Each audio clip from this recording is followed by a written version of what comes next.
Ian, thanks for joining us. Where to start on what's unfolded, particularly across the last kind of half hour of the game? Talk us through it.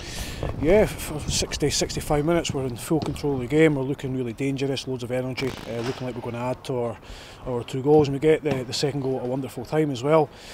And then it wasn't as if Arbroath changed anything. They didn't bombard us with long balls or crosses into the box, and moments in games have cost us the 3 points. It's as simple as that, and the goals we've let in are really poor. Really poor.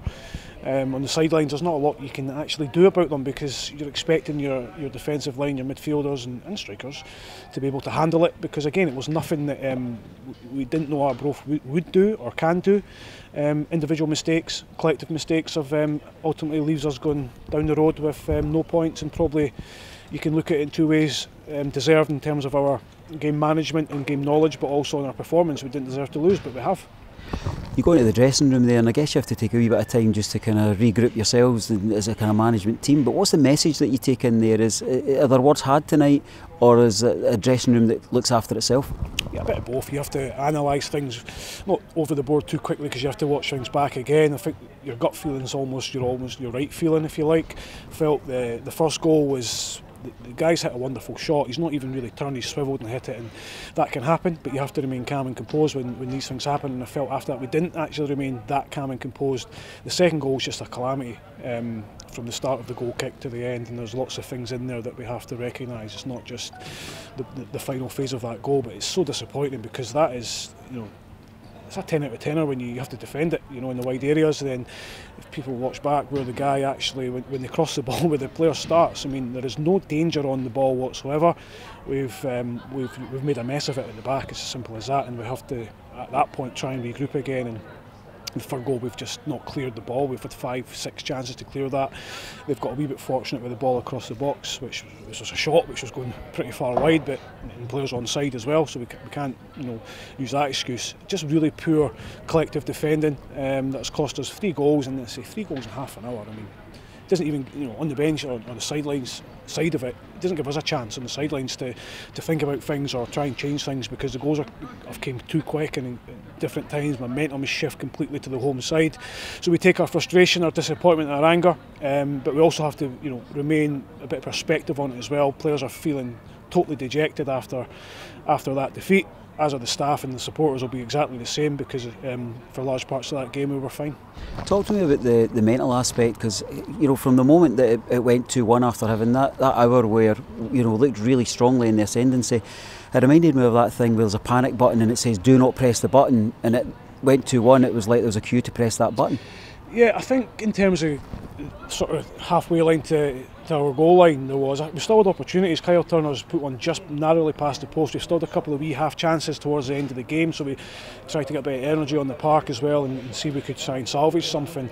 But you can't defend like that. You're 2-0, you're 2-1 up. It's not all about being pretty football. Get the ball away, go and win your headers. We missed too many headers second half. We let their players come off the game a little bit and hold things up and knock things off to them. But I said nothing that we couldn't handle. Normally there was nothing. The ball wasn't getting sprayed wide all the time, and they're putting loads of crosses in our box. Far from it. They've not had many shots in the game. As I say, moments have cost us tonight. The players are obviously really disappointed. They're, as I say, dejected is the word, because we get ourselves in a position, and I'm thinking it on the bench with 10-15 to go, and how the hell we were trying to think of ways to win that game with 10 minutes to go as a staff, I'll never know, because we're in full control of the game. But we take our medicine. We'll take the hits that score and the punches that are going to come, and a few black eyes along the way. We have to regroup ourselves now, train really hard, look at our mistakes within the game, and get ready for the next one.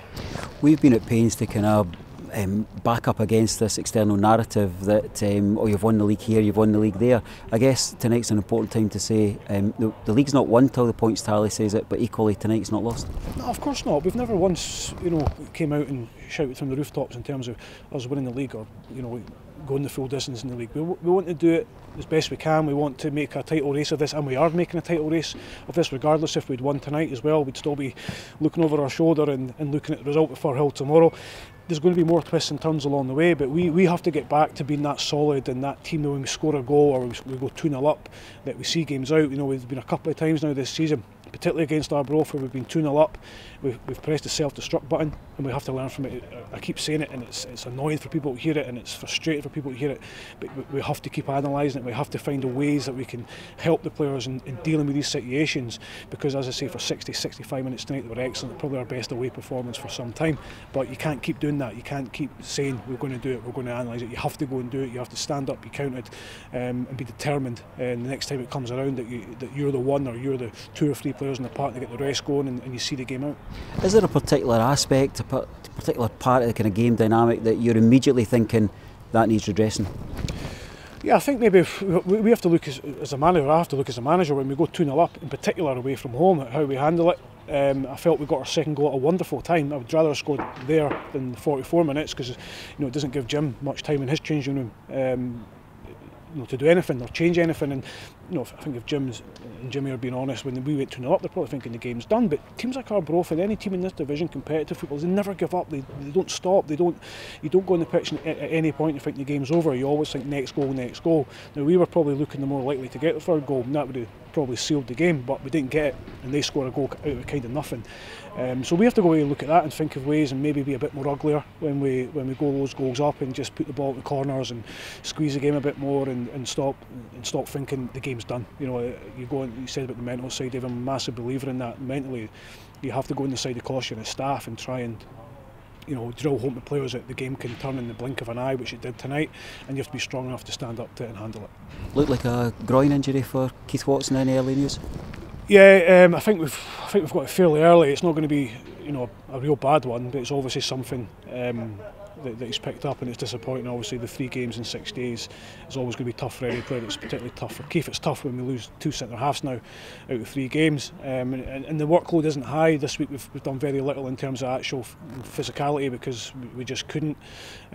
Would it have happened if the game was tomorrow? Maybe, but we'll never know. We'll always look at the sort of schedule that we've had. It's been very, very difficult. So really disappointing. But I don't think it's a bad one. We've got 8 days now to work on Keith and get him ready for the Dunfermline game, and that's what we'll try and do. We'll do everything that we can to get him ready for the game, and hopefully he's available and ready.